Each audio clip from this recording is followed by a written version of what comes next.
Hello all, and welcome to Explained with Dylan. It is Explained with Dylan's 1-year anniversary as a YouTube channel, which is absolutely crazy for me to wrap my mind around. I mean, Sports with Dylan, I get it. Feels like I've had it for a while. But Explained with Dylan still feels like a fairly new channel to me, especially with the fact that for the longest time I was only releasing every second Friday, and then this past spring it got all mingled up because I was quite busy, which means that I haven't released the same amount of videos that I have on Sports with Dylan.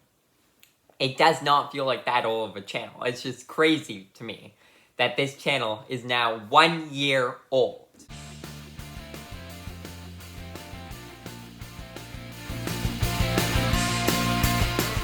I have decided to celebrate my 1-year anniversary by compiling a bunch of fun facts that I have learned over the year, which is quite a few. I couldn't remember most of them because they eventually leave my mind, and then they'll come back someday, maybe in time for next year's video. But I've compiled a bunch of fun facts that I have learned over the year that weren't quite long enough to put in a proper video. But if I push them all into this video, then it works just fine.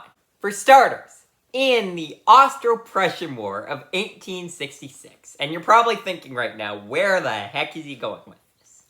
Liechtenstein, the small country that borders Switzerland and Austria, sent a force of 80 men to help in the war.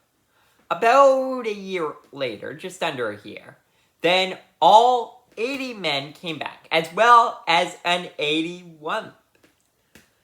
Why the heck was there one more man than they left with? They have no idea. Sounds like they just made a friend along the way. But this makes it one of the highest survival rates for this force in history. They actually had a 101.25 survival rate for this force, which is unusual for a war to come back with more people than you lost. But hey, you made a friend along the way, so great for them. Currently, in Canada, we have the Canadian dollar as our currency. But that was not the case originally. Back in New France, they first used playing cards as a form of currency. That is what eventually became Canada.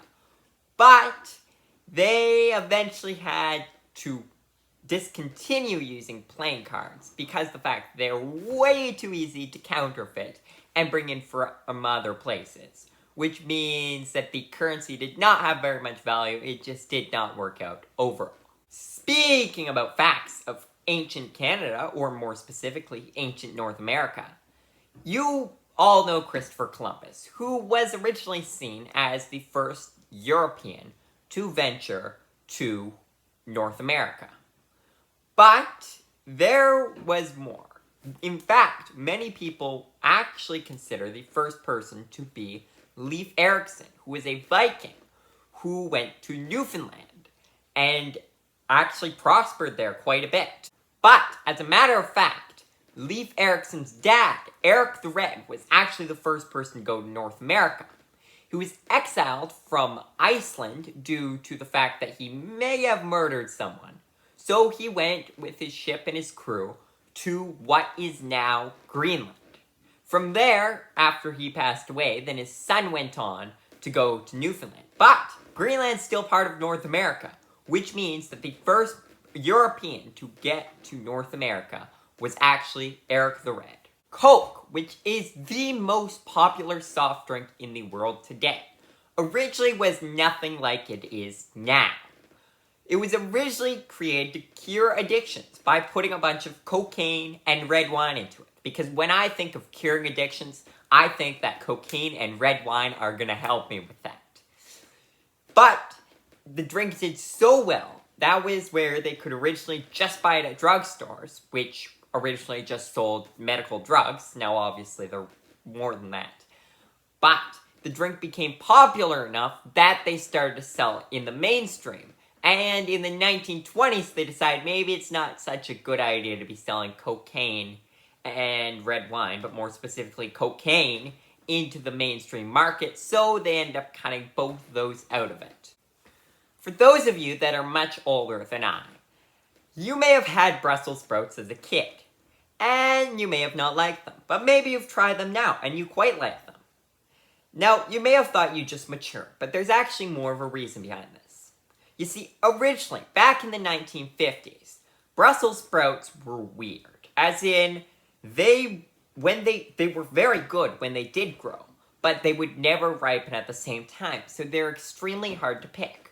So then a group of scientists went in and genetically modified the Brussels sprouts just a bit, so that they could all be picked simultaneously. But when they did that, they made it quite a bit soggier and they took away a lot of the main flavor. And it stayed that way for the longest time, until about 20 years back, when scientists went in again and genetically modified it again so that they would all ripen at the same time, they could all be picked at the same time, but now they would taste like they used to originally, instead of the flavor that people had gotten used to over the past 50-odd years. So that would be why Brussels sprouts taste so much better nowadays. So I hope you enjoyed a list of fun facts that I have obtained over the past year. And I'll be back with more next year. But in the meantime, you'll get to watch many real videos about proper facts that I can actually turn into 5-minute, 10-minute videos. But for now, thanks for watching. And thank you for a wonderful first year on YouTube. And Explained with Dylan. I'd already been here for over a year in Sports with Dylan.